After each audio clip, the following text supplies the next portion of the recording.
Musashi 22, a centésima nona HQ que eu tô lendo para o desafio 365 HQ de 2019. É, continuando do fim do duelo com o Seijuro Yoshioka, que eu estava correto e de fato o personagem, o primogênito do Yoshioka perdeu o duelo e morreu, e inclusive de um jeito que foi completamente decepado, cara, tipo, o torso dele foi completamente cortado logo no início do mangá, e o que é uma pena, como eu fiz a crítica do volume anterior, porque foi um personagem que foi tão sobre-apresentado, sempre mostrando ele como uma grande ameaça, e o duelo com ele foi uma coisa rápida e teve bons momentos, mas não teve o impacto que outros duelos bem menos significativos tiveram e que foram mais longos, com mais reviravoltas e coisa e tal. Então ficou muito menos marcante do que eu acredito que deveria ser, pelo tanto que o autor pagou pau para o Seijuro Yoshioka desde que o Musashi chegou a Kyoto. Depois desse confronto, passam tem várias cenas de mais introspecção, do Musashi refletindo sobre o duelo dele, sobre ele não ter nem lembrado de como ele chegou a vencer o duelo, porque ele fez um corte lá quase sem perceber o que estava fazendo, se esvaziando completamente a mente, e até que eu mencionei que ele chega a babar e desferindo o golpe lá que corta o Yoshioka. E esses momentos de introspecção dele foram muito bons, ele tentando entender o que aconteceu, se recuperando também do ferimento do duelo, que ele ficou com a testa um pouco cortada novamente. E enquanto isso, a família Yoshioka tentando ver o que vai fazer, tentando encontrar o Musashi, já que alguns dias se passam e ninguém tem sinal do Musashi. Eles descobrem o corpo do Seijuro e caralho, o líder do dojo morreu, o que vamos fazer, o que vamos fazer, isso é uma vergonha, a gente tem que dar um jeito nisso. E começam a pensar em formas cada vez menos honradas de lidar com a questão, a problemática do Musashi. Em meio a isso, o Musashi ele conhece um amolador de espadas, que é o Koetsu, e é um personagem que existe no livro. Se não existe ele, é um personagem semelhante a ele, digamos assim. E só que no livro ele tenho quase certeza que ele é encontrado em Tóquio e não em Kyoto. Inclusive, o Musashi fica muito tempo em Tóquio. E aqui ele chega a ir de fato para Tóquio. E é um momento do livro que mostra Tóquio sendo construída, as diferenças de Tóquio para Kyoto, a forma como as coisas se davam lá. E que são partes bem interessantes sobre a cultura japonesa, sobre essa cidade japonesa que hoje em dia é a capital do Japão e que eu senti falta aqui no mangá, que ficou muito focado em Kyoto. Espero que Tóquio seja apresentada, mas eu não sei de que forma isso vai ser feito, já que faltam 15 volumes para o mangá chegar até o ponto em que ele parou no Japão, que já é bem perto do final, acredito.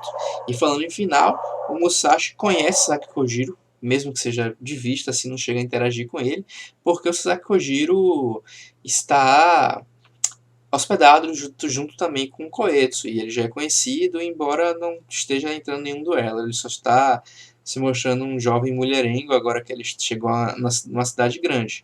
E em meio a isso, é, tem boas cenas do Musashi ponderando sobre a vontade de lutar, sobre todas as questões de luta que ele sempre faz, mas eu gostei de como as coisas foram colocadas nesse volume, e foi uma leitura agradável essas partes em que não foi luta, sequências de luta grandes, duelos e coisa e tal. Há um duelo nesse volume, um duelo que dura 4 páginas, e também é tão ou mais. Não é mais frustrante do que o do Seijiro, não. É menos frustrante, mas também chega a ser frustrante. Porque o Guion Toji aparece de volta lá pela metade do volume, e ele tá meio que selvagem, assim, todo esgrenhado. Ah, o Musashi tá aqui, matou o Seijuro, vou lá me vingar. E o Guion Toji, que também era um personagem que foi apresentado como boss, que o Musashi teria que desafiar e vencer, o Musashi vence ele com um movimento. E é bastante frustrante porque foi um personagem que recebeu certa atenção, recebeu certo desenvolvimento, e ele acaba assim rapidamente. É como se o que foi preparado para ele acabasse sendo uma ducha de água fria, porque ele estava sendo preparado assim. Você pensa, já que tem tantos duelos assim demorados e bem trabalhados na obra, você pensa que esses personagens vão ter esses momentos também, mas chega lá e o cara morre, cai no chão e acaba sendo um anticlimático. Tudo bem que serve para mostrar o crescimento do Musashi, mas a obra diverge muito do livro nessa questão de mostrar o crescimento dele, a forma como ele tá abnegado da arte da espada, abnegado da ideia de matar e ver a espada de uma forma mais filosófica. Ele tá passando a encarar mais dessa forma no momento, tá começando a vislumbrar isso, eu diria. Embora eu sempre penso que ele está começando a fazer isso, e ele parece regredir um pouco nos volumes seguintes, mas eu acho que ele vai estar se encaminhando para isso sim. E mas ainda assim existem outras formas de mostrar esse crescimento dele que não precisa incluir esse jogar fora personagens que foram trabalhados durante o mangá e que se esperava um desfecho mais interessante para o destino deles. Aqui fica com a impressão de que o autor está querendo acelerar, adiantar o lado nessa parte aqui em relação ao conflito com os Yoshioka para, sei lá, acabar o mangá, colocar o mangá em outra fase. E não sei se exatamente é bom. Então, eu continuo lendo, continua sendo um mangá legal.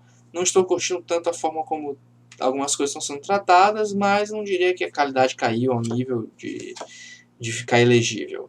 Eu acho que teve uma queda na forma como o roteiro é apresentado, como o roteiro é feito, e a arte ele deu mostras de estar começando a mudar um pouco o estilo, de querer fazer alguns desenhos de forma mais rápida. Embora, curiosamente, esse volume eu percebi isso menos do que no volume anterior. Mas aqui o Gyontoji, todo, parece até um Musashi no início de carreira. Aí tem essa cena que o cara gasta uma página para mostrar o Gyontoji, que depois cai toscamente em um movimento. Aqui. O que é um estilo de duelo que eu até gosto de ver, porque é um duelo bem samurai mesmo dos filmes. O cara troca alguns golpes assim, ficam parados e dá um golpe e acabou. Em vez dessa pressão toda, lá quase DPZ que alguns duelos do Musashi tem. Mas estou um pouco da proposta da série, como a série tem sido levada.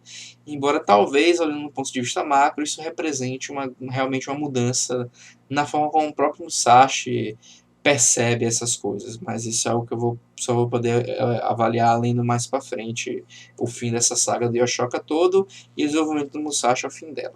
Para quem chegou até aqui, eu agradeço muito por terem visto esse vídeo. Quem não se inscreveu, peço que, se tiver interesse, se inscreva aí para me ajudar. No momento, minha meta é chegar até 100 inscritos, algum dia eu acho que eu consigo.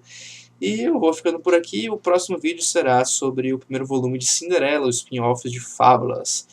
Se não me engano, é Cinderela Fábulas São Para Sempre, que mostra a história da Cinderela no mundo das fábulas, em que ela é, na verdade, uma espiã altamente treinada.